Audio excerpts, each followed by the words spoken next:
Hello Toonheads and welcome to Toonhounds, your fortnightly foray into all things animated. I'm slightly subdued this episode. It's because we're talking about heavy subject matter. Yes, you're subdued because you're pinned underneath all of the heavy subject matters. Yeah, I am. I'm going to be like tungsten. Spider-Man in that famous issue of Spider-Man where he lifts the thing.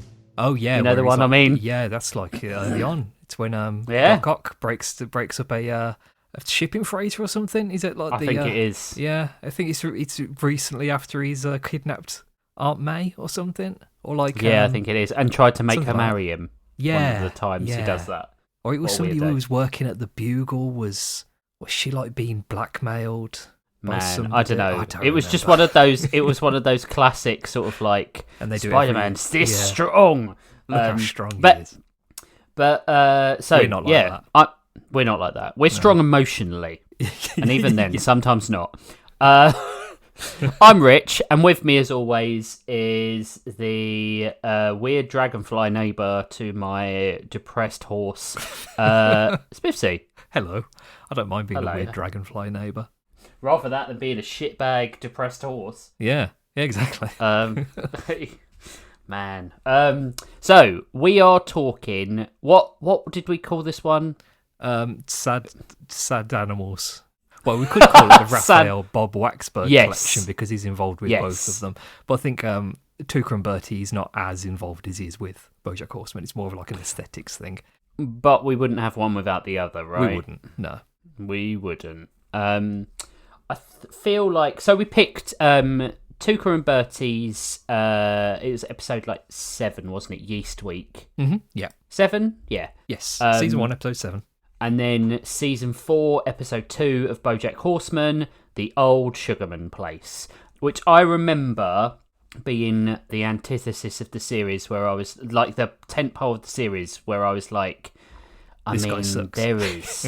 there is no redeeming qualities to this person, but also being like, this person is absolutely cursed. Yeah. So I feel like we're probably going to have less to talk about with Tuca and Bertie. Yeah. Because it never got a chance to like hit some of the lows and highs that Bojack did, right? No, he got cancelled twice, I think. Yeah, it's ridiculous. So let's talk about Tuca and Bertie first. Yeah, sure. We did the episode Yeast Week. Yeah. Which was funny. It was really yeah, good. I like Tuca and Bertie. I do think it's a very funny show. It does get to it has some emotional beats, the same as Bojack, but not to the extent that Bojack does. Like it's not a show about that, really. It just occasionally comes up. It would be like you get flashback episodes about their childhood, and they have some. Tuca and Bertie both have some issues that they're both dealing with, but that's not what the show is, really. No. It's more about, I would say, can friendship survive when you have become different people? Yes, yeah. That's what I feel it is. Our two main characters are Tuca, who's a toucan, and Bertie, who is a thrush, I think. Song thrush. Yes, a songbird. And most of the characters that we see in the show are birds of some description. Yeah. It's the same aesthetic design as Bojack Horseman, where it's anthropomorphic animals with animal heads and human bodies. But Tuca and Bertie takes it a bit further, where anything can be a person. Like there are cactus people. There's like they live in a house with in the apartment building. There's a woman who's a flower. Yeah, It's a bit more surreal than Bojack. Yeah. Are they human characters? I don't think there are at any points. I think it's all just animals. It was one of those things where I was like, it was so unimportant whether or not I saw a human character that that I didn't really see them. I didn't notice if they were there or not. Yeah.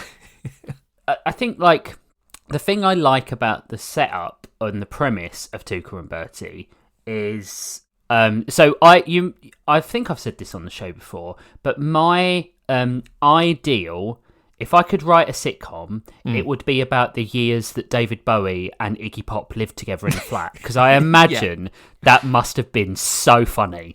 Because they're so different. And like David Bowie's this like polymath, and Iggy Pop was like stoned all the time back then. And he was like a wild child. Yeah, absolutely. Yeah. And Tuca and Bertie is that. Yeah, David Bowie would be there putting his makeup on for hours at a time while Iggy Pop is just like slicing razor blades across his chest and writhing around. Making a blood cake. Yeah. Doing something wacky, trying to make it. But like this is that show. Yeah. This is kind of that show. It's like... I'm really glad that they added in Speckles, her boyfriend, as the main character. As like... Speckles is like... He's... If you have like Tuca is the wild card and Bertie is meant to be like the straight man of the group. But she's not. But she's not because they've added in Speckles, who is now the straight man of the two of them. And I think that works really well. Bertie sings high functioning autism to me, right? Yes. Notice one's ability to recognise oneself in a character there. But in terms of the pushing oneself and the sort of like thrust for perfectionism and stuff like that, and the not thinking about the past, she almost seems like this isn't a me thing. This is a her thing, but she seems to be with Speckle because it's what society expects from her, rather than because she loves Speckle. Yeah, I know what you mean. Yes, it's one doesn't of those hold up to scrutiny. Yeah, and there's points where it feels like she might be with Speckle because not being with him means that she has to be with Tuca at all times, and it's like it's a dividing line between the two of them. Or with herself. Yeah, there is that element, like the way she represses some of her fury. In the show over the series, it's very like, let's internalize all this rage and put a stopper on it. And if someone isn't there with me, I will explode and kill someone. Yeah. The plot of the episode we watched Yeast Week is Bertie has been chosen to go to a baking expo because she works in a bakery, and her boss is like a baking pioneer. He comes up with all of these different things to bake. What's his name? It's Pastry Pete. Pastry Pete, yeah. Because it's Reggie Watts, isn't it? It is Reggie Watts, yeah. I didn't recognise his voice until... No, he's really good. He's really good as a character. Good. But she's been chosen to like prepare something in like a... it's sort of like an Iron Chef sort of situation. She's made croûtes, which is... a croissant and a bundt cake. Not to be confused with a crunt, which is a cruller. What is that? Cruller and a bundt cake. Yeah, she's made croûtes. And meanwhile, because she's got that going on, Tuca has gotten a job as an online prostitute in a game called Realities. Because she is not living off her wealthy aunt anymore. Which is quite that's a through line through the series, isn't it? So yeah. So she's playing this game called Realities, where you just she's got like an avatar, which is just a pair of boobs and some legs. Yeah, and she just jerks people off online. It's really funny. Just presses J over and over again, and G for grind. Yeah, jerk. But she gets sudden abdominal pains. Yeah. Tuca is afraid of going to the doctors. Which I love that she relies on the Dr. Garlic home remedy book, which is basically just like garlic poultice that she wears around her and drinking dish soap to disinfect herself. Yeah, it's like so bad. Yeah, she's afraid of going to the doctors, and she doesn't want to because her mother got into a car crash from drunk driving when she was younger. Yes. Which weirdly is a through line with the Bojack Horseman episode as well. Yeah. So that's why she just is afraid of going to the doctors because she thinks something terrible is going to happen. But meanwhile, Bertie is trying to get prepared for the expo, and Tuca won't leave her alone, and they're getting more and more irritated with one another because Bertie keeps trying to force her to go to the doctors, and Tuca just won't leave her alone. I empathise with this because this is her Bertie's high functioning autism stepping in again. She tells her, if we need to go to the hospital, we need to go now because I need to do this thing in 3 days or whatever. Yeah. So if you need my help, you need to accept it now, which is very much how I am. It's like, I will come to you, I will offer my assistance, but that assistance has a timescale, and you will get me on a slow decline, a decreasing bell curve of my ability to help you and my willingness to help you. It's so one thing that Evan and I constantly clash about is whether or not he should do his homework now or later.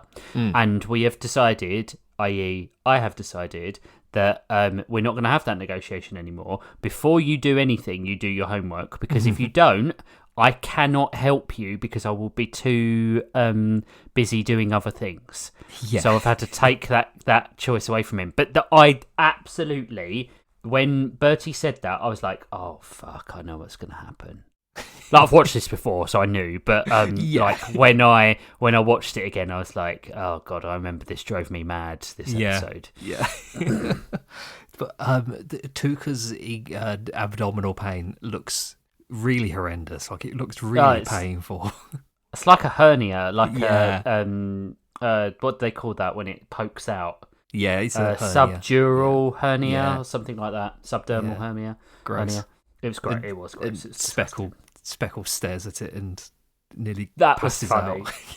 He just grabs his hat and a briefcase, and he's like, "Right, see you later." And then he goes and vomits himself, nearly to passing out in the hallway. Yeah, I did like that. There's some good jokes in this episode. Yeah. I liked the hole that Tuca keeps putting in the floor. Yeah, it's the second hole that she's put into the apartment building, and there was that guy who was doing his memoirs and just nearly falling into the hole. That was funny. Yeah, but then he was upside down. He realises he's walking on the ceiling. Wile E. Coyote rules of gravity. Yeah, I love that when the hole is there. She's like, oh, great, a talking hole. We don't need our phones anymore. You don't need your phones anyway. Just come down and speak to each other. And she keeps throwing things through the hole and ruining the croûtes. That was so funny, that whole process. A beach ball came through that was bigger than the hole. Yeah. And stuff like a bubble. A bubble made the dough collapse and things like that. Yeah. Yeah, it was really good. Tuca is on her porn game, and she's with a guy called Big Hairy Stallion 69 because 68 was taken. Yeah, he didn't want that name. He just took it. He's another horse guy, but his name's Joel, and he shows up in a couple more episodes. He's like a semi-recurring character. You think the character like that would like show up once and that would be it, but no, he shows up quite a few times. I quite like the semi-recurring character. Yeah, I do as well. Yeah, it gives it like a nice consistency to it. There's a nice through line to things. I like it when they do that. But Big Hairy Stallion 69's girlfriend has just broken up with him, and he just wants to cuddle with people on the online game. But Tuca is in so much pain that she, in her writhing agony, asks him to come and help her. So he drives 7 hours from where he lives so they can go and help this stranger that he found on a porn game online, which I think is really nice. It is really nice. He's just a helpful guy. Because he says that, doesn't he? He says that, on hour 1, I thought, maybe this is a little weird. And on hour 2, I was like, this is definitely weird. And by hour 6, I was like, maybe it's good for people to do random acts of kindness to people they don't really know. And he says that she yelled her full address and a very complicated pizza order. I like Big Hairy Stallion 69. I think he's funny. Just the idea of somebody driving 7 hours to check on somebody. Yeah, it's really sweet. It's good. So while this is happening, Pastry Pete has taken Bertie to the nerve centre of where the expo is, and she tries to sing when she's outside, and she gets told off because it's the first time a thing is singing by the fountain, and there's all these other people doing songs, and one of them's singing like, I'm glad I finally got a divorce. Yeah, that's good. I'm gonna divorce my husband.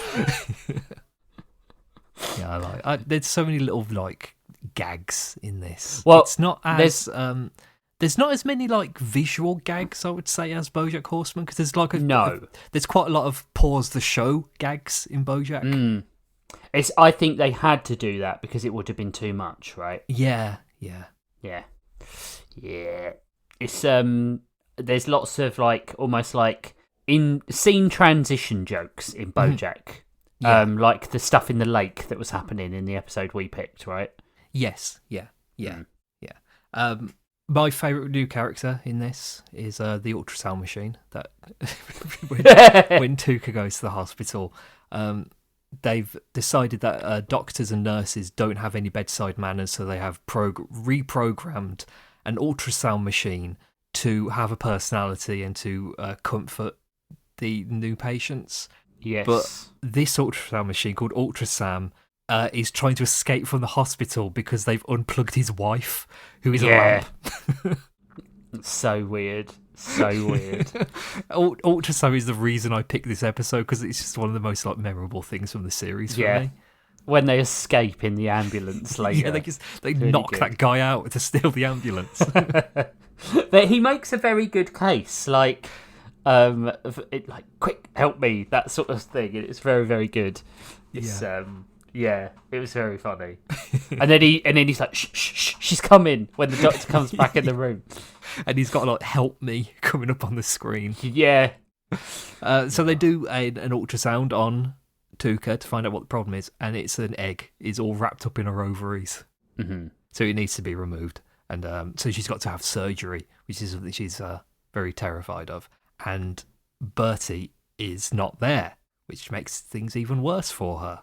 But while this is happening, Bertie is at the expo, and there's I believe it is, what's her name? She was the one who replaced that one character in the Zack Snyder zombie movie, City of the Dead. Shitty of the Dead. Yeah, you know, the one that's set in Vegas. Yeah, she's I know in that. the one. I can't remember what her name is, but she's a character in it. She's like emceeing an event.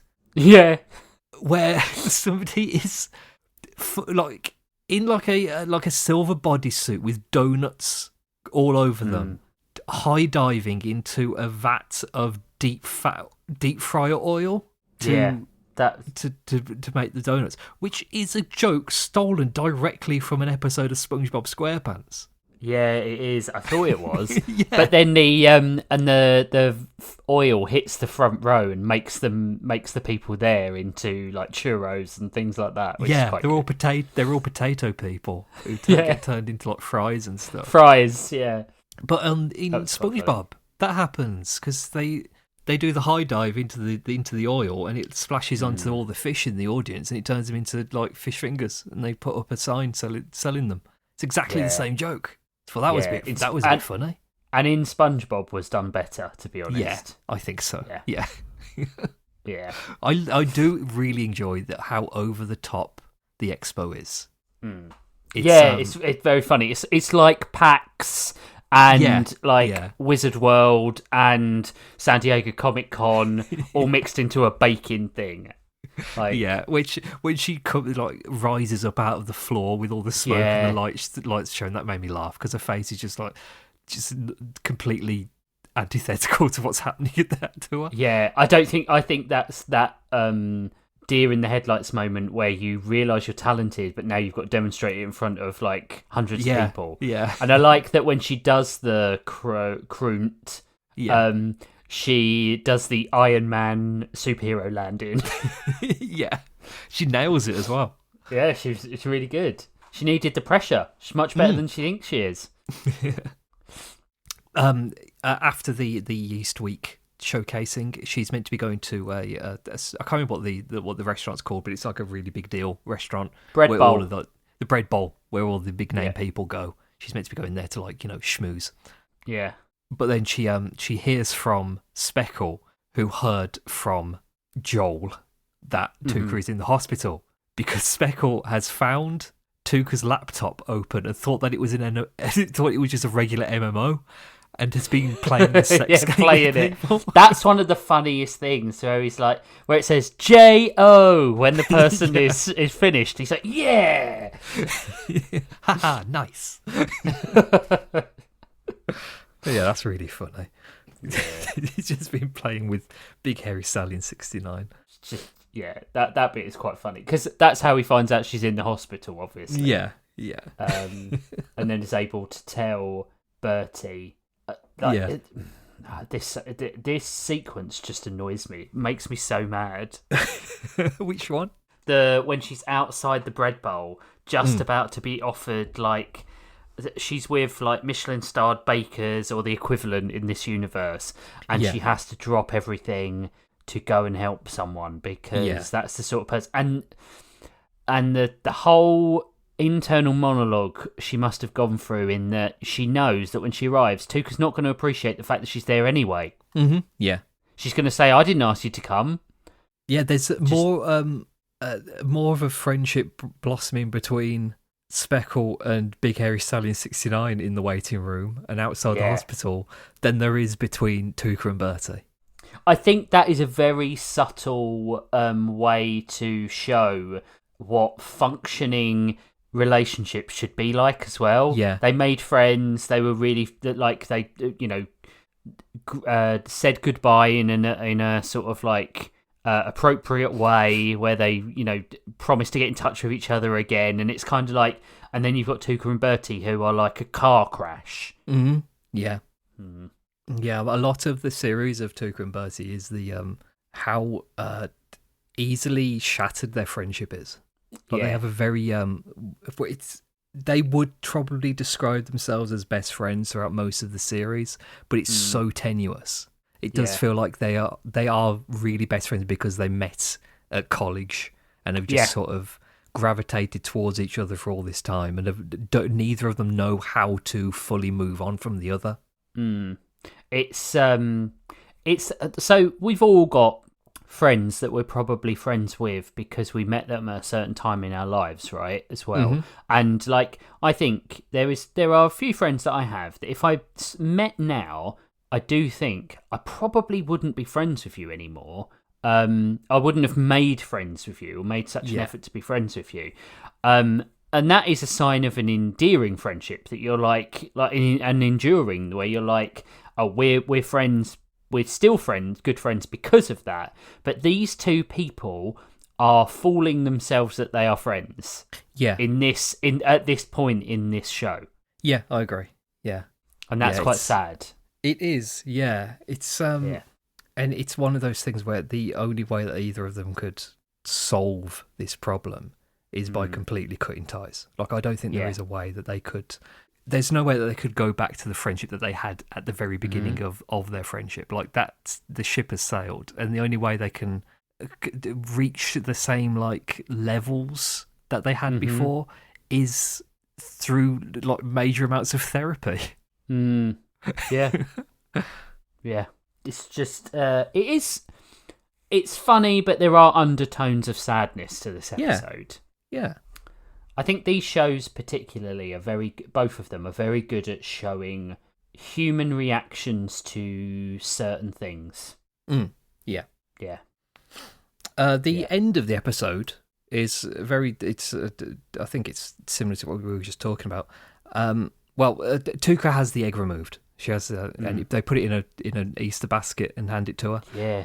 And the episode ends with Tuca and Bertie having a massive argument. Yeah. And not talking to each other for 2 months. And saying that their relationship needs to take a break. It's almost like a proper breakup. Which does lend itself to the fact that they are probably really good friends. Like, and the friendship is worth saving if they feel that upset about it. But everything comes out, right? Yeah. And there's a moment where Tuca backhandedly says that she doesn't need Bertie to do things for her because she just got a random stranger off the internet to take her to the hospital. And Bertie tells her that she said that she would take her to the hospital multiple times, and she said no every time.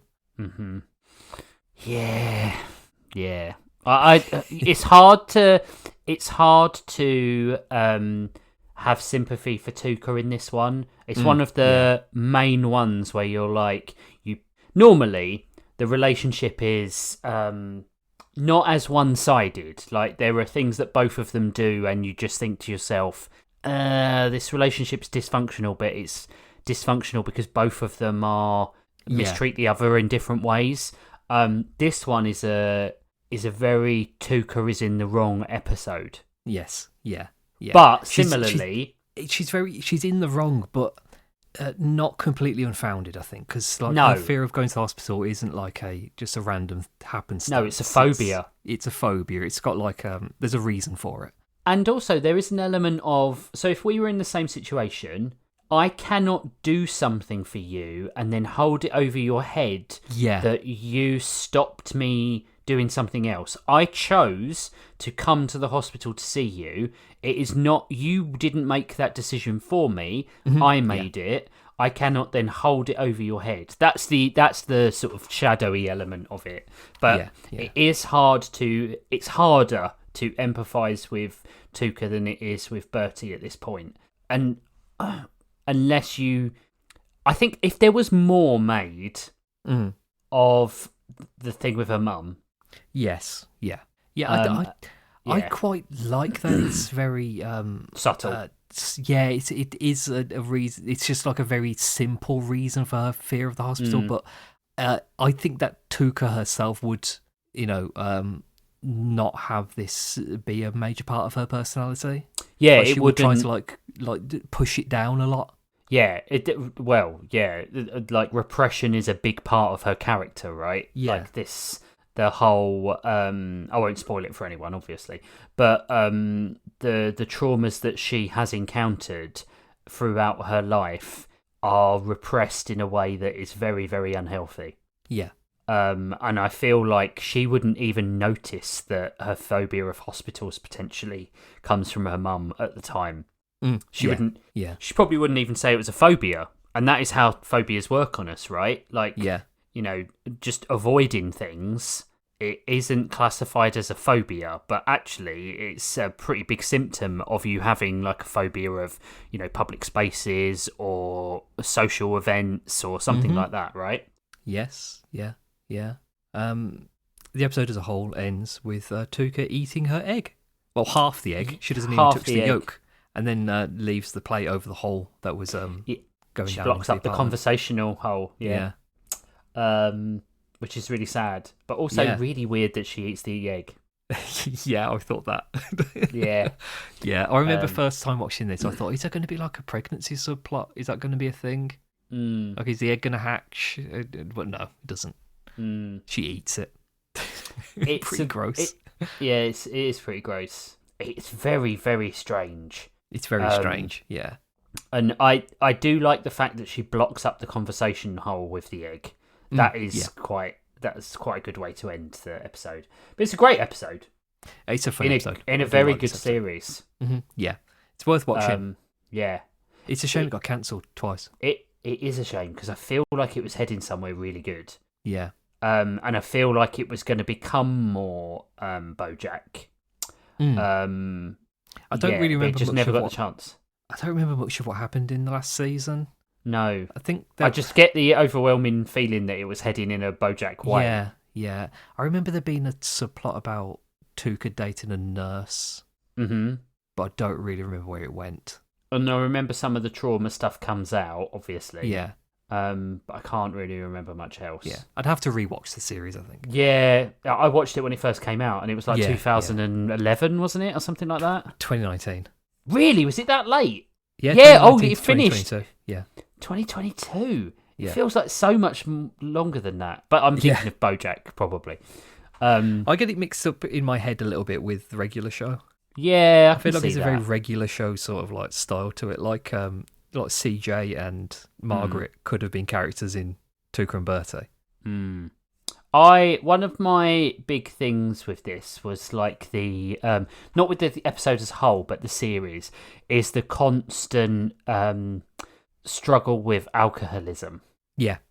And like Tuca runs into people like Figgy in season 3, where Figgy is an alcoholic and she is desperately trying to hold it together while she's trying to help someone else as well. Yeah, that's there's a plot point in this that we forgot to mention. Is that when Tuca and Bertie are at college together, Tuca has to have her stomach pumped because she drank too much. Yeah.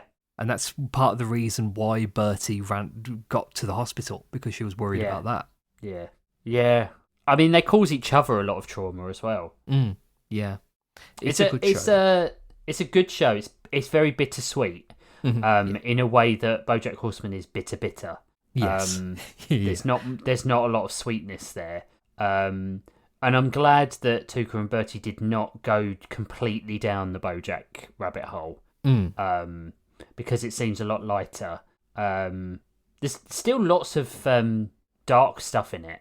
Yeah. And lots of like gaslighting of women and stuff like that. Yeah, Tuca and Bertie is like sort of that millennial Cartoon Network sort of show, like regular show Adventure Time. Yeah, those sorts where it would be a very light and breezy sort of style and aesthetic to it, but they do get into like some heavy stuff.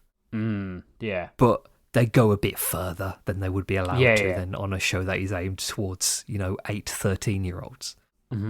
It's kind of like probably a good example now would be Fiona and Cake.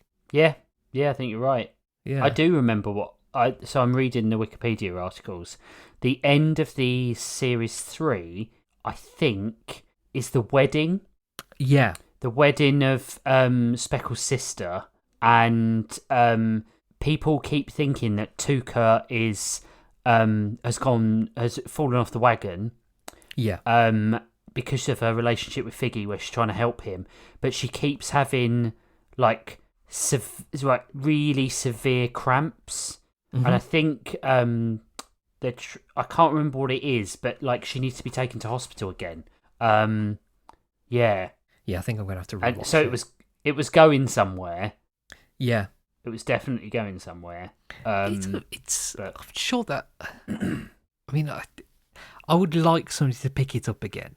Like I don't think it's been long enough that the show has completely like fallen out of the zeitgeist. Like I don't think it's impossible now for that to never be picked up.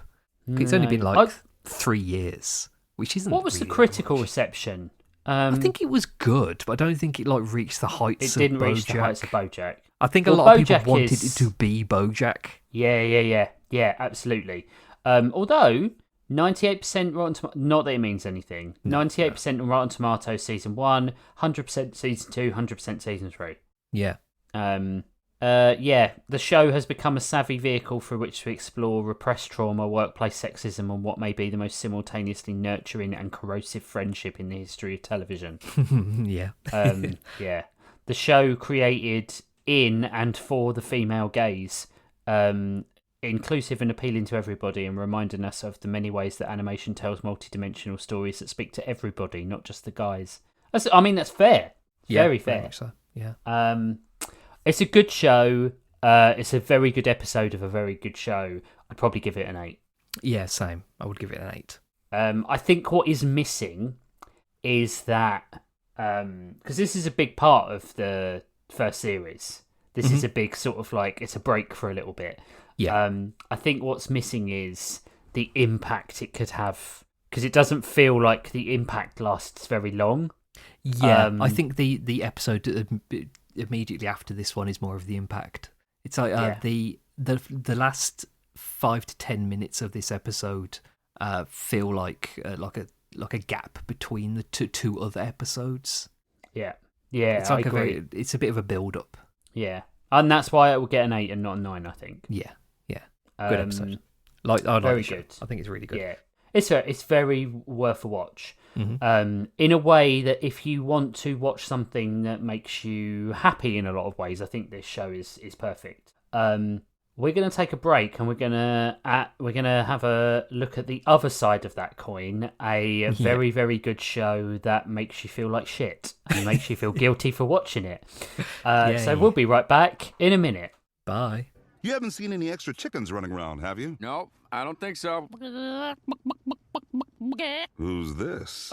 This is my wife. Becca, yeah, my wife, Becca Chavez. Okay. There she is. Yep, she loves her books. Big reader. Real nerd. Back off. Okay, I'm sorry, honey. Hold on. If you're really a nerd, who's your favorite Baroque composer? Bach? Not Vivaldi? You're insane. Yes, I am holding a big pen, but I don't see how that's relevant, Mrs. Chavez. Sorry, Becca. She's a charming woman. Hello and welcome back. It's the part you've been waiting for that we bummed you out about. So we're going to talk about Bojack. Bojack Horseman. But everyone calls it Bojack. Everyone calls it, but no one Sad calls Horse Show. Or Sad Horse Show, yeah. So this show came out in, when was it? It was about 2014. Yeah, 2014. Yeah, I think 2014. Yeah. And it ran to 2020. 6-year run, 6 seasons. It's classified as a tragicomedy. Yes, that makes sense. There are episodes where nothing funny happens. There are blocks of episodes where nothing funny happens. And I'm gonna read this little bit. Bojack Horseman received mixed reviews upon release. However, critics were significantly more positive towards the second half of the first season, and the subsequent seasons received widespread critical acclaim. Praise was given to its animation, voice acting, humour and mature themes and character development, emotional weight, writing, and its approach to the subject matter, lauded for its exploration of depression, trauma, abortion, adoption, addiction, self-destructive behaviour, suicide, racism, sexism, teen pregnancy, sexuality, and the basic human condition. Yes. And there is a lot in Bojack. Yeah, I mean, and that's not even mentioning. We're not mentioning their drug addiction. Addiction of lots of sorts. Todd's asexualism. Yep. Which is really handled very sensitively. He feels he's asexual, but he doesn't really know what the word means. And I feel like that is the perfect analogy for asexualism for a lot of people. Like, there are no rules around it, no boxes. You can be asexual and like certain things and decide to not be asexual some days, but hold an asexual lifestyle. It's all very fluid. I think this was in the days of people not realising that fluidity was an absolutely okay thing to live Todd by, right? Todd was probably one of the first out asexual characters, where it's not just, a headcanon or a, or something, or just they're probably that. Or just an excuse that people make for a character quirk. Which is also like doing asexual people a disservice sometimes in my eyes. It's like when people say that certain characters are autistic coded or queer coded and things like that. When I don't know if the intention was there, I feel like that sometimes is insulting to the queer community or insulting to the autistic community. I think you can see yourself, you can see traits in some characters, but we don't know what the intention of the writer was there sometimes. But also sometimes the writer and the artist couldn't say what their intention was with a character, or that condition, that way of life wasn't labelled as such back then. So it's really tricky, isn't it? Yeah, because sometimes with asexual characters as well, there's a tendency for people to headcanon it onto people to infantilize them as well. Yeah. Where it's like, oh, they're, a bit of a childish character, they must be asexual, which that bugs me a bit, because it can be there's mature. No correlation between the two things. Yeah. In people's ridiculously bigoted head, it must be a case of virginity equals inexperience, right? Yeah. And that doesn't make any sort of sense at all, because what about people like Mother Superior? Like, it just doesn't make any sense. Like, sex does not equate to wisdom in any way, shape, or form. It doesn't make sense. But we're told as a society it should. Anyway. Todd's not even in this episode. Todd is not in this episode. So we talked about this during the break. I feel it would be doing this episode a disservice if we didn't talk about where it landed in the show. So at this point, Bojack has tried to seduce his one of the love of his life's daughters. Yep, who is 17 in the Who is show. 17. There is he doesn't start from... Bojack's a complicated character, right? Yeah, so yeah. he doesn't... he's very self-destructive, and he doesn't put himself in these positions, but he does not remove himself from the position. Yeah. So often, he's a nihilist, which I empathise with quite a lot. I don't really understand what my place is in the universe, and I think if I dropped off of it tomorrow, it would make a very little impact, right? And in reality, it would, and I think that upsets a lot of people. But actually, I think that's quite a healthy way of thinking about like death and rebirth, or energy going back into where it came from. But Bojack is a nihilist in the way that he thinks that his morality doesn't matter. Yeah. And he doesn't He doesn't realise the impact he has on other people. Yeah, at all. absolutely. Or care. Yeah. Because he's fundamentally a broken person. Yeah. And we know why during this episode. Yeah, and to the extent where his opinions and like thoughts and feelings on different things can be very, very easily swayed. It's less he needs to be convinced of things and more he just needs somebody to give him a new opinion that he can latch on to. Yeah. Which we see in this episode about the reason he goes back to LA is very, very simple. Yeah. It's almost to the point where he deliberately doesn't want to learn a lesson and abandon someone who needs him. He has also literally just at the end of the last series, seduced, slept with, and caused the relapse of an addiction and death and overdose of the child actor the actor who was a child actor in in his most famous show. Yeah. So Horsing Around, the comedy that he is known for, that is now 20 years old.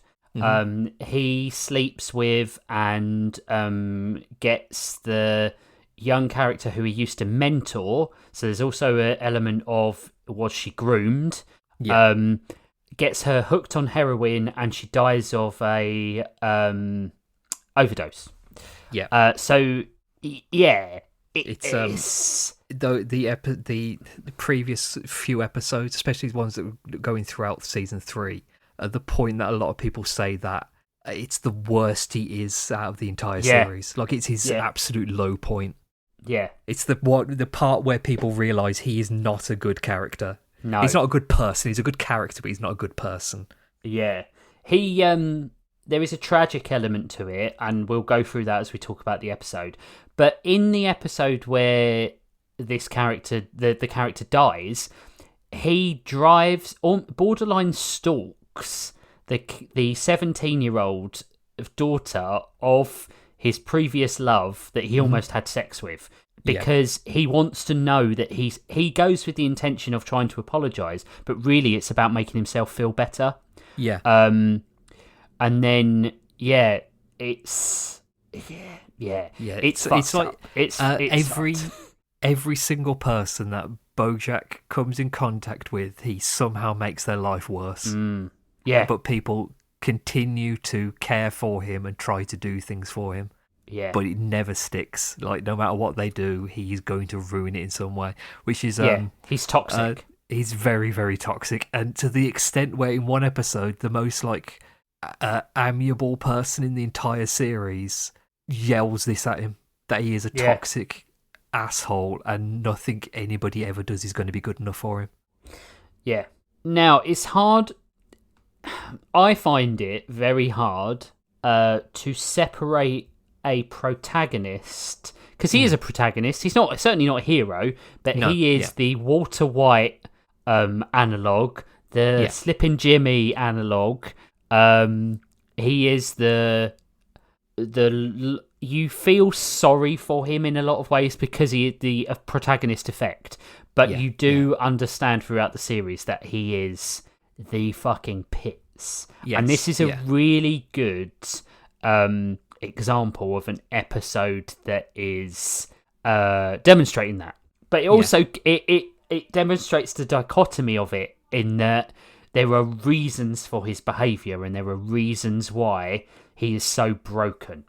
Yeah. So like in a lot of Bojack Horseman, there are moments where we as the audience want his life to improve marginally, but it's less because we want it for him and more because he has been so terrible to everybody else around him that it feels like if his life could improve somewhat, it might make him less of a bummer to be around.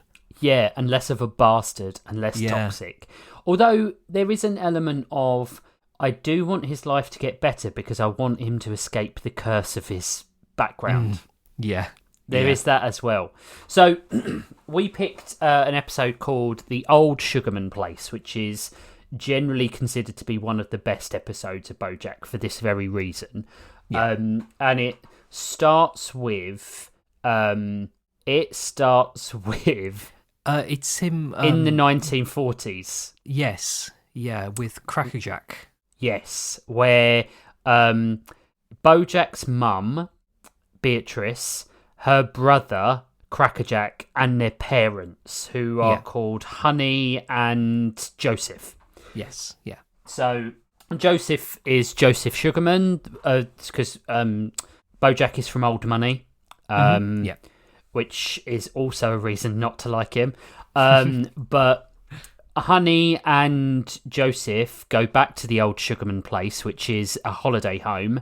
And it is the 1940s, the start of World War II. Crackerjack is going off to war, and Crackerjack is beloved by his mother and father. Yeah, they have the most picturesque, like weekday afternoon sitcom lifestyle. Yeah, like their life is a TV show. Everything is happy music and like scripted comedy, basically. Like sitting around the piano. Yeah. The only crack in that facade is how Beatrice is treated. Yes. So Beatrice is barely disguised misogyny and racism within the family. Yes, but it's done in a way that is about just care. Accepted. Yeah. So Honey tells Beatrice, like, you know, you've had a whiff of those pancakes for your father. Go and get yourself a stick of celery or something like that. Yeah. And then she says, like, oh, Freezy Pops are for boys. You can't do that. Otherwise, no one will love you. She can have a lemon with a bit of sugar. Yeah. And Beatrice is treated like this all the way through the episode, because this episode is like a flashback stroke present day story until it is both, which is very, very well done.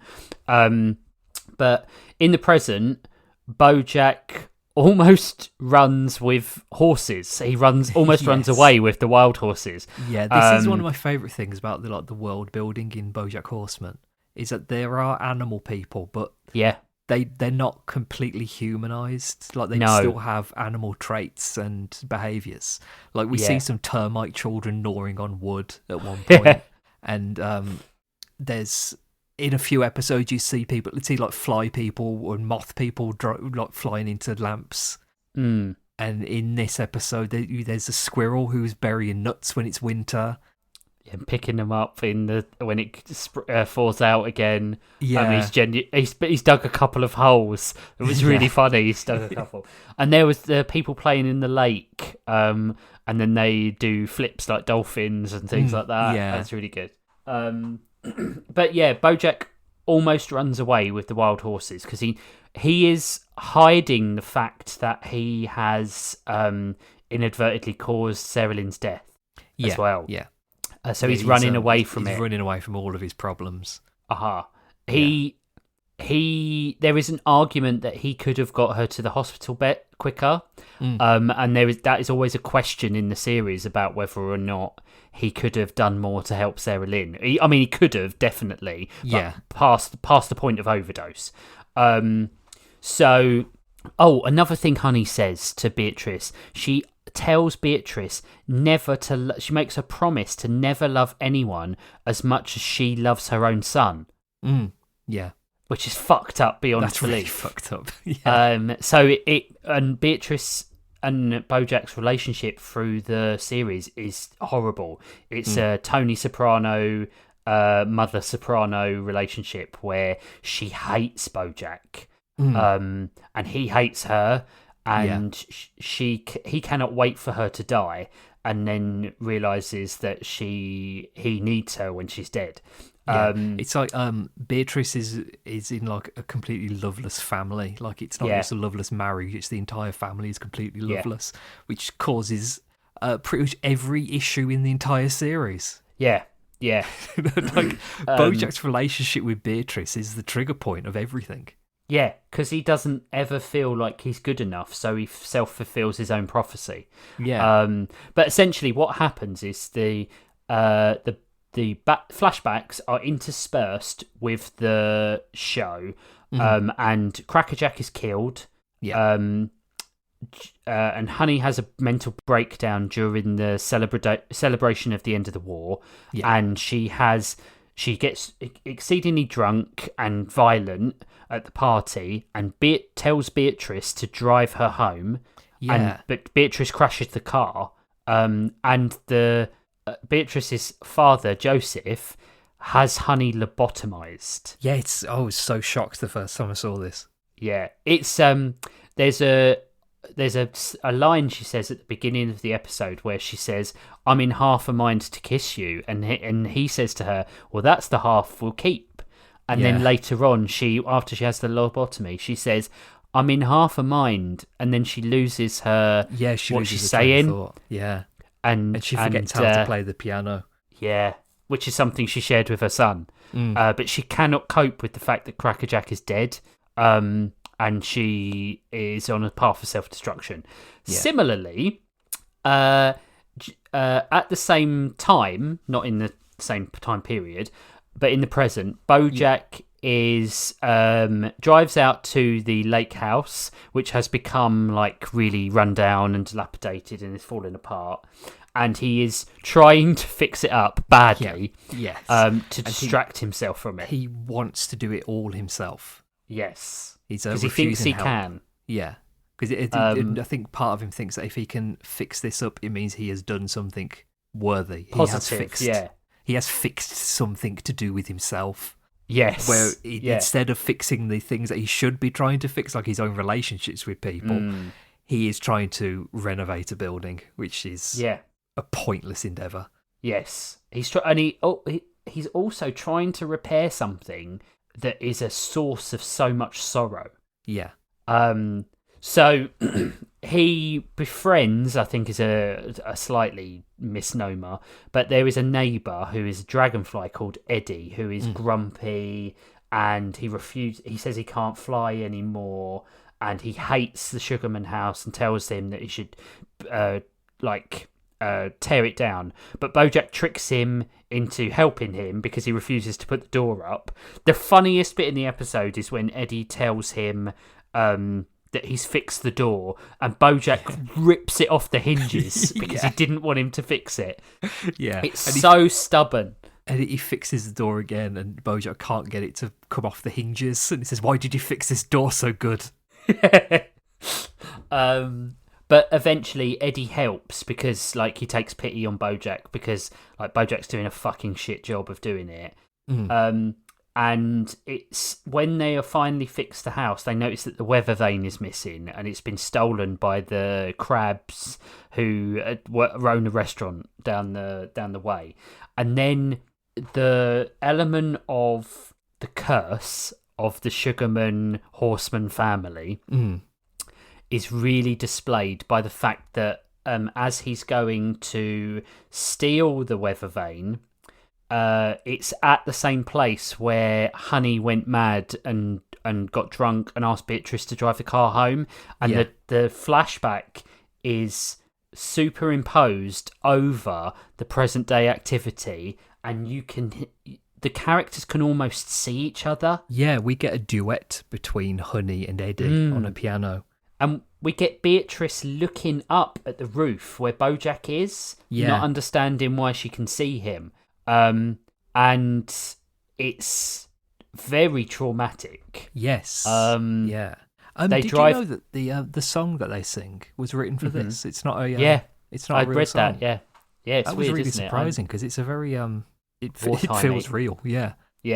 And it's weird that they both know it. Yeah, because it feels like if it was made up for this, which it was, then why does Honey know it and Eddie know it? Yeah, it's weird. It's and that flashback ends when Beatrice crashes the car, and it's weird as well because it feels like they're in a car chase, and Bojack driving the car forces Beatrice off the road. It's almost like a sort of like a cyclical thing of like you can't escape the past. It's done very, very well, but they drive past the hole that's still in the side of the house where she crashed the car. Bojack puts the weather vane up and tries to trick. He deliberately falls off the roof in order to make Eddie fly again. Yeah, because throughout the episode, Eddie says that he doesn't fly. He doesn't fly. He won't fly. He doesn't fly. Yeah. But Bojack thinks, because he's trying to help everyone but himself and thinks that he's in the right all the time, he thinks that because Eddie's depressed, because Eddie is sad, if he tricks him into flying, he'll have solved his problem. Yeah. Looking for that magic bullet like he's looking for the one in his own life. And Eddie saves him, or tries to save him, and then he points out that he's flying, and Eddie reveals that his wife died in a flying accident by going into the plane, the engine of a plane. Engine. Yeah, it's a very it's like a very Hollywood way of trying to solve a problem. Is that Eddie doesn't want to fly, so clearly the solution is to just force him into flying, like trick him into flying, and then all of his problems will be gone. It's so selfish. Yeah, in a movie that could work. Yeah. But it doesn't. It makes things like 10 times worse for everyone. Like it completely ruins any kind of relationship Bojack and Eddie could have had. It ruins it to the point that the first excuse somebody gives him to get away from where he is, he takes. Yeah. He's ruined somebody's life and then immediately ditches again. He can't. I think in his head he can't be responsible for the suffering in another person's life again. Yeah. But he handles it so badly. So Eddie tries to kill himself and Bojack, and then almost drowns the pair of them. And Bojack saves him. And Eddie says, "I just want to die." And he lets Eddie walk away, and the next morning, the house that they have rebuilt over 6 months, he has torn down. Yeah. And he goes back to LA, and he abandons Eddie. I thought it was really good that we don't get to see the house being torn down. No. It cuts to credits. Well, I think because Bojack doesn't care. He's not doing it to tear the house down. He's doing it to break himself away from Eddie. Yes, yeah. There's nothing to keep them together. Excuse. Yeah. Yeah. It's a brutal episode. It's like a really clever exercise in like cognitive dissonance and like self-destructive patterns and abuse masked as love, which I think is always the worst thing, because if you were looking on the outside of that familial relationship, you'd be like, they're perfect. And that's always how it's hidden, right? It's hidden in the perfection. Bojack is cruel, but he shows moments of care and then is disgusted by it not going right, so he hurts the person that hasn't accepted his love. in the same way that Beatrice has done to him his entire life. It's as close to a perfect analysis of child abuse by withholding love as you could possibly get. Yeah, it's awful to watch. It's generational trauma, is Bojack Horseman. And he's not the last link in the chain either. No. The way this episode was what made me keep watching, because I too was at the end of season 3, and I was like, I can't root for this person anymore. I can't. I think it's a good. Bojack Horseman is a good lesson for like all of those TikTok kids who think that any character who displays any kind of negative trait means that the creators of the show share those traits or think that they're right, which is it's a bit of a problem, this media literacy thing. Yeah, this is what happens when you just doom scroll on your phone all the time. Yeah, like you can write a character who is a serial murderer and not try to justify their actions in your head. Like some characters are just bad people, and that's fine. Like it's not. Bojack Horseman is like, it's not his actions that are the reason you're watching the show. It's the reactions to them. Yeah, like you don't watch it and think, well, how is he going to get out of this one? Because you don't. He's not meant to be getting out of this one. It's meant to be, how is everybody going to respond to this? That's the reason you watch stuff like Bojack. Yeah, it's the same with Better Call Saul and Breaking Bad. Like I think it's insane the people who say like Walter White is an anti-hero. No, he's not. He's a villain, and that's the point. Yeah, I think there is a slight argument for Jimmy. Yeah, but even then, I think it's a bad. lot of it's a Bojack element. Yeah, there is a childhood trauma, and he does. I think the difference with Jimmy is I want to believe that the last episode is a example of him finally learning that. He was in the wrong. In Better Call Saul, one of Jimmy's hero moments, quote unquote, is gaslighting his brother into thinking he's got like a serious mental condition. Yeah, you know, the battery when the court case. Like that's one of his like defining moments of the series, and it is essentially him gaslighting his brother. It's hard to root for Chuck, though. It is incredibly hard to root for either of them, I think. Like they're both bad people pushed into situations together. But that's the reason we watch it. We don't watch it to think, I hope Saul gets the money and gets away with it.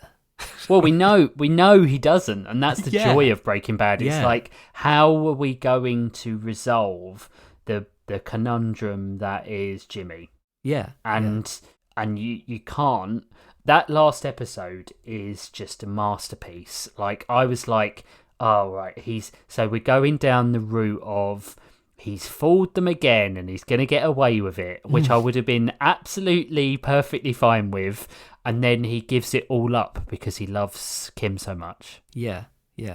I was like, it's just so good. It's so good. I sort of think it's the part of the reason I can't stand all of those Disney villain movies where they redeem them or attempt to redeem villainous characters. Or they do like the Cruella de Vil movie where they tried to give a reason for her wanting to slaughter puppies. Yeah, or the Sony Spider-Verse films. Let's make Kraven the Hunter a hero. Yeah, I don't get it. Let's make Morbius a hero. Yeah, you don't need to redeem people all the time. Sometimes a character can just be a bad person. It doesn't matter. And Bojack is that. There are reasons for it, but there's not excuses for it. Yeah. Because there is, there is this nature-nurture argument, but Bojack he has been separated from his mother longer than he was with her. And there is a way he is given multiple escape routes. Yeah. And he refuses to take them. It's really tough. It's really tough. I think the episode's great.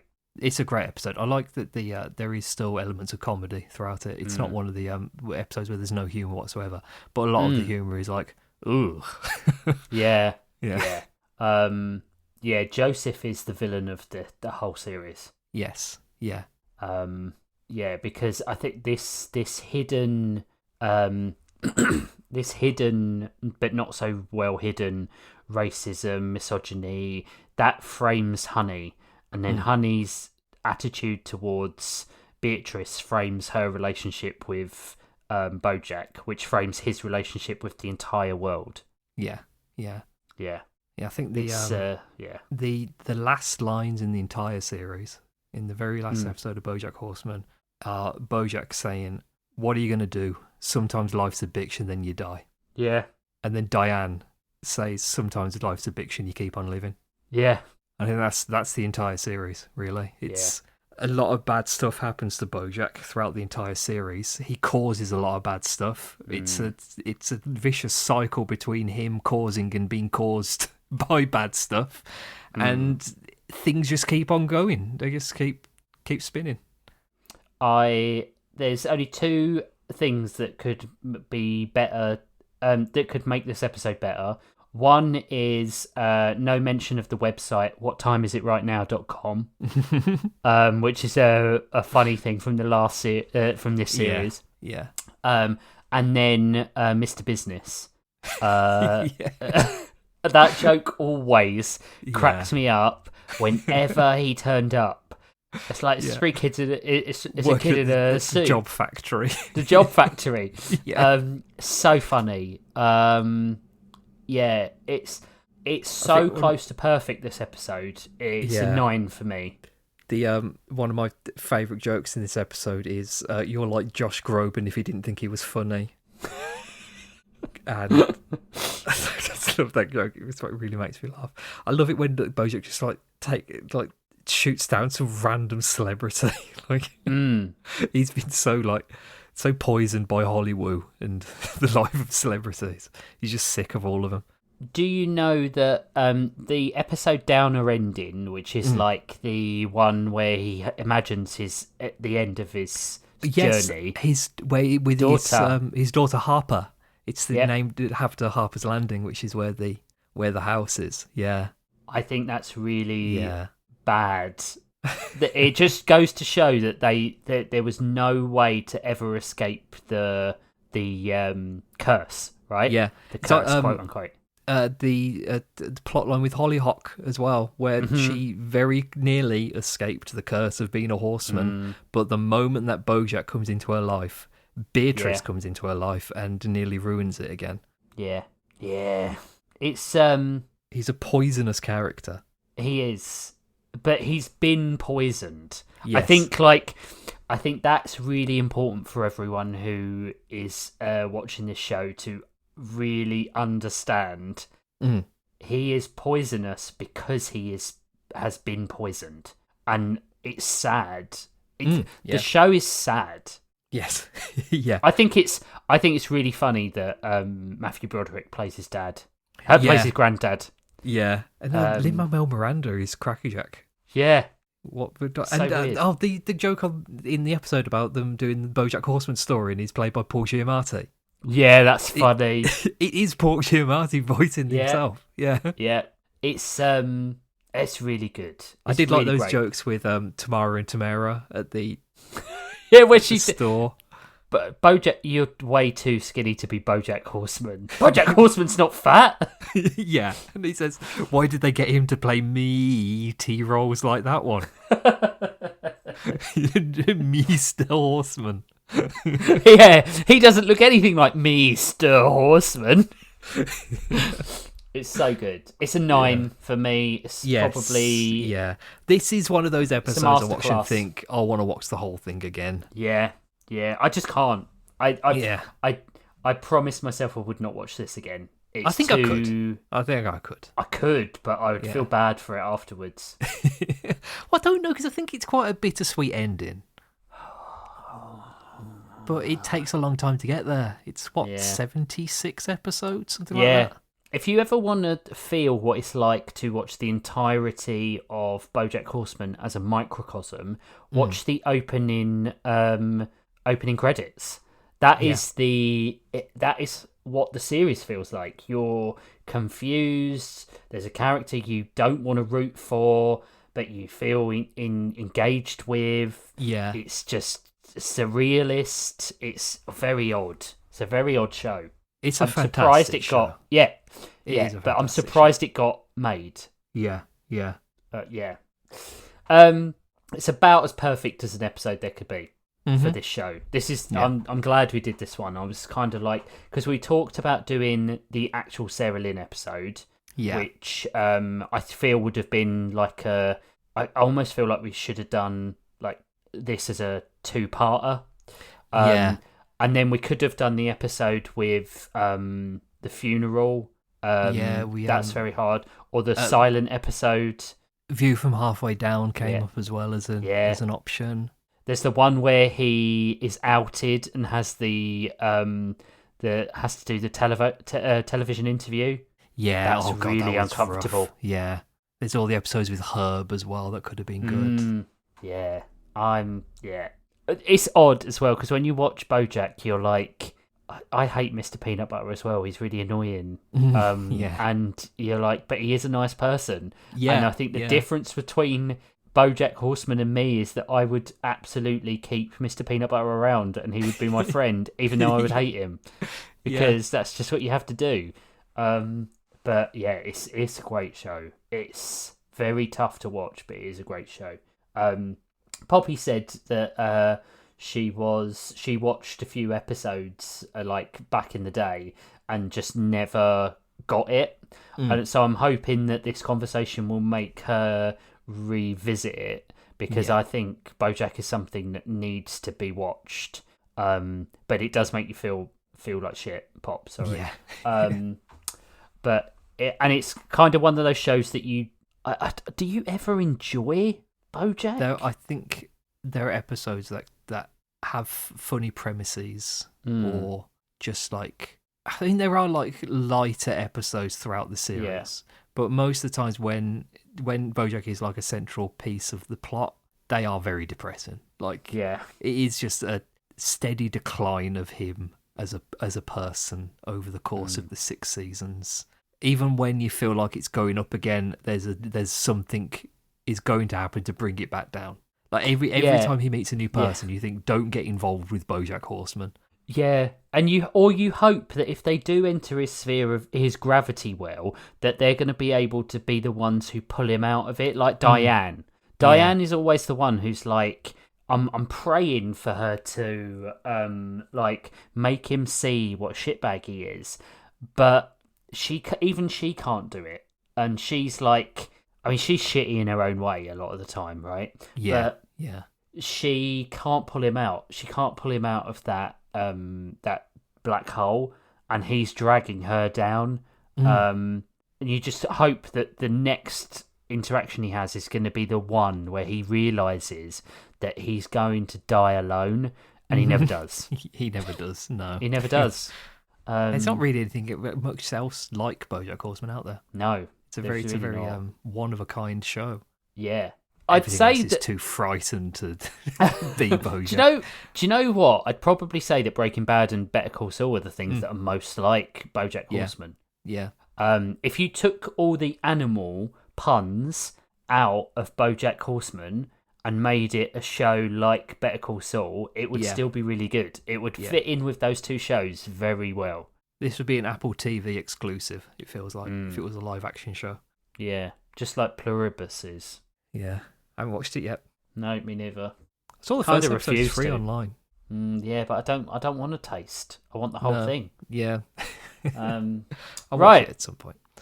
So we agree 8 for Tuca and Bertie and 9 for BoJack, even though it's hard to watch that.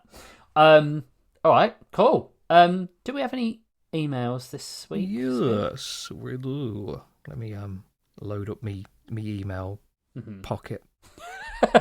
How do I log out and go into another account? There it is. Pull those emails out of the Pocket universe. Yeah. Okay, we've got an email here from Matthew. Oh, sorry, I yawned. Matthew! He's so boring. I'm very tired. I went into work at like 7 o'clock this morning, so because we've got Panto season on, so it's really busy. Have you seen Shane Ritchie wandering around? I haven't yet. So we were supposed to do a meet and greet on Monday, but they were very late. coming up from London. Typical Hollywood. Typical Londoners. But at some point this week, yeah. But I did get really good tickets to see To Kill a Mockingbird. Nice.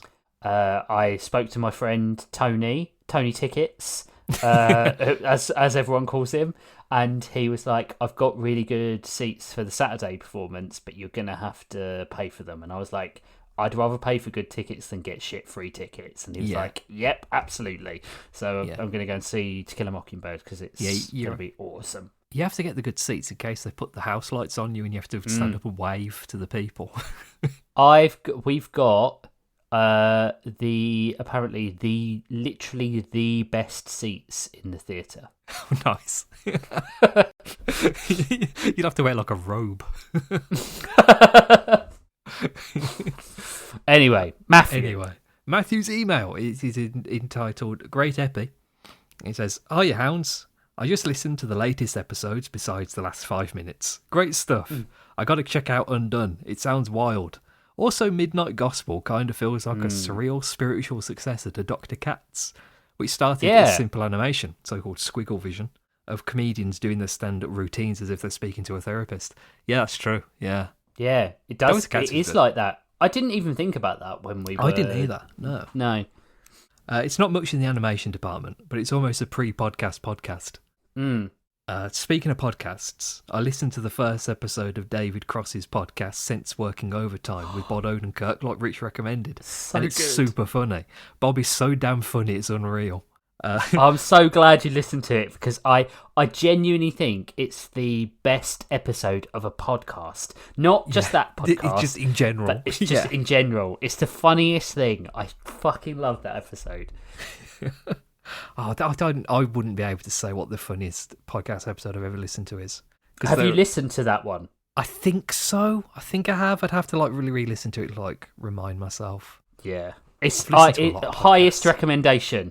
I don't give anything a 10. I would give that a 10. Yeah. I'd give it a 10. Everyone needs to go and listen to it. I clipped my mic because I was so excited. It's Sense Working Overtime. First episode. Yeah. Well, time to finish the episode, which surely won't be mean to me specifically. See ya, Matthew. Were we mean to Matt specifically? Yeah, you called people out for not sending in emails. Oh, I did. Yeah. I did. And I'll do it again, damn it. We got another email here, and it's from Matthew, and it's entitled, Rich is a bullying, dumb, mean, dumb butt man. Dear Jerkhounds, I just finished your last episode, and I will no longer be listening to your mean-spirited, overly long, uninformative, dumb idiot podcast for jerks. Good luck losing a quarter of your listenership, Matthew. Oh man, that is true. That's the truest statement there ever was. Matthew should be joining us for our next episode of Toonhounds. He will be. As it happens. Because it's Christmas. So It's we're going to record a Christmas. special one. When do we think we'll be able to... I say we.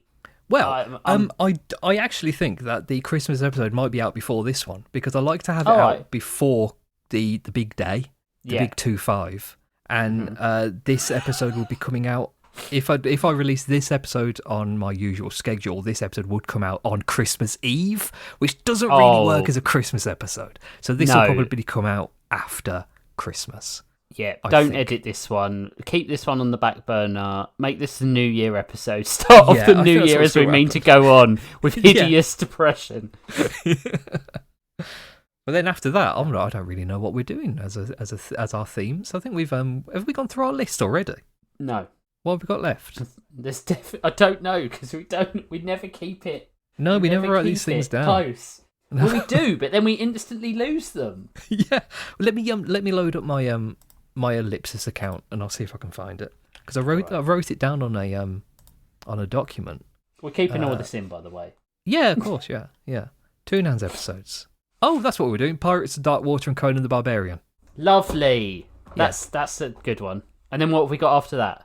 That's it. That's the end of our list. We never wrote anything else down. So we talked about sports anime. Yeah, I want to do sports anime. I want to watch Haikyuu, wherever you say it. Haikyuu, the volleyball one. Yeah. I might do a baseball one because I do love baseball. I love baseball as well. Yeah, cricket that is actually entertaining, as most people call it. But there's loads of stuff coming out. Zootopia 2 will be out, or Zootropolis 2, whatever you want to call it. Have they called it Zootropolis 2 here? I haven't actually seen any adverts on terrestrial television, so I don't know. All the adverts I've been getting are just from YouTube, so they all say Zootopia. I don't know. Is the honest answer. Can't stop you. But we'll think of some new topics. We'll think of 4 or 5, and we'll put them out. Fantasy. We'll think of 26 of them, and we'll get the whole year sorted. Can you imagine? God, that would be hideous.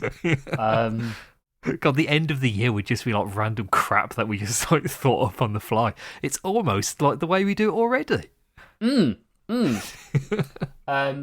just looking around the room. We should have an episode about Godzilla. No, we've done that already. Vitamins. What can we do about vitamins? Lamps, mics. Wool.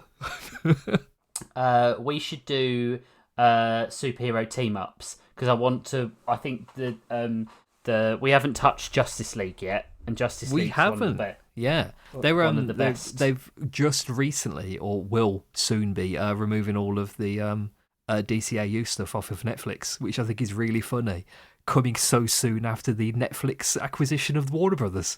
Well, interestingly, Paramount have put in a hostile bid. Yes, so they have put in a bid directly to the shareholders without the board, and have said, well, also, because the Ellis family... Is it Ellison? Ellisons. They're friends with Trump, which explains the whole Trump saying yesterday, well, I don't know if this Netflix deal is a good thing. Yeah, bullshit. I need a new ballroom. I need them to give me, a bit of pocket money. Kickbacks. Did you see there was The Onion posted saying that Plex had put in an offer of $35 to buy Warner Brothers. Blockbuster. Yeah. I mean, I don't think the Netflix thing will go through. I think if anything, it will be Paramount, because Paramount want to buy the whole kit and caboodle, so they want DC Comics as well, and they want Discovery Channel and all those. I thought it was so funny. Netflix sent an email out to everybody who's a Netflix subscriber saying, we've got Warner Brothers, just keep watching, and you're going to see all these things change. And I thought, this is a bit premature. It's been a day. Yeah. So dumb. I think anybody who gets Warner Brothers is the bad choice. There are no good options. Even keeping it with Warner Brothers is a bad option. Well, they're just managed badly, aren't they? Yeah. I think it's the thing. It's I'd like to see. The thing is, I don't want Netflix to have them, because I don't want physical media to dry up. Yeah. Because so did you hear about Guardians of the Galaxy? How they're going to lose, Disney are going to lose the rights to the songs, so they can't use the soundtrack in Guardians of the Galaxy. That's so stupid. It's so integral to the story. Jesus Christ. But yeah, so I don't want the death of physical media, because I don't want to have everything linked into a subscription service. Did you see that the guy who runs Netflix, or one of the guys who runs Netflix, said that it's a different time now and people don't need big cinema experiences. You don't need to have a big screen to be able to enjoy a film. And he explained this by saying I think his nephew is an editor who watched Lawrence of Arabia on his phone and thought it was fine. So what does that prove? Well, my nephew's an editor and he thinks it's great. So clearly everybody who goes to watch big screen experiences don't know what the fuck they're talking about. Also, I definitely don't have a vested interest in this. No. Oh man, I just it's hard to feel sorry for cinema as well, though, because cinema are the victim. They're the authors of their own demise, right? They let people use phones in the cinema. They don't make people feel safe. Everything's so expensive. The cinema should be like the theatre and shush people. And there should be an unwritten rule that you're not allowed to take loud snacks in and stuff like that. You're there to watch a film. Yeah. You're not there to chat to people. Go and do your stupid first date somewhere else. You fucking dicks. Don't go in there with rotisserie chicken and eat a chicken in the middle of the movie because it stinks. The other day, there was somebody posting on Reddit complaining that they went to the cinema and there was a person there with curry and chips to watch a movie. I would murder somebody if they went to the cinema and I had to sit there and smell their food for like 90 minutes. It would drive me insane. Have you heard the story that Jeff tells about? I think it was an Afterlord or something like that when he did it. But he went and someone brought out like whole sandwich making equipment. So like a loaf of bread, some cooked meat, some tuna mayo. And it was like... wild. Like, what are you doing? I would go and report that person. Yeah. Because you're not supposed to take food into the cinema. I'd report them to the House of Lords. To the Earl of Sandwich. Yeah. They're using your invention in vain. All right, okay, we've rambled enough. We have, yeah. So, if you want to support the show, if you want to join our Discord, which is full of really nice people who were bullying us to do the Christmas episode before Christmas today, and Sean made a Grinch rhyme about me, even though I was saying that we could do it the 18th before Christmas so that we could have the Christmas episode out. But, like, I was like, I've done nothing wrong here. Done nothing wrong here. So if you want to join in the bullying of one of the hosts, then you need to head over to Patreon. Yeah, you have to bully the host. Bully the host on every show. It's what you do. Then you need to head over to patreon.com/Toonhounds and you can support us there. You get access to our other sidecasts, like we're going to do another Daredevil in the Details, probably over the Christmas break. Yeah. Because I've stopped myself from reading the Bendis run so that we can read it together. I make it sound like we're reading it you're holding half the book, I'm holding half. Do you remember having to do that at school when you'd bring a comic in to read and you'd have to wait for the other person to finish? So that really goes to show how slow people read. It used to drive me insane. But it did make me think, it did make me want to read faster. Yeah. So if I was with someone. To show off. And you'd read it and they go, done. And then they turn the page and you read it and go, done. But if you want to do that, if you want to get access to that sidecast where we talk about Daredevil, we're reading through the entirety of the Daredevil run that is good. Then you need to head over to patreon.com/Toonhounds.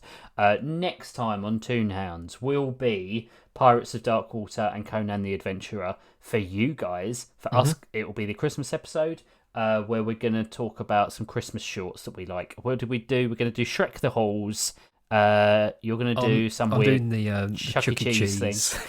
Special. And Matt's not picked one yet because we haven't told him what we're doing.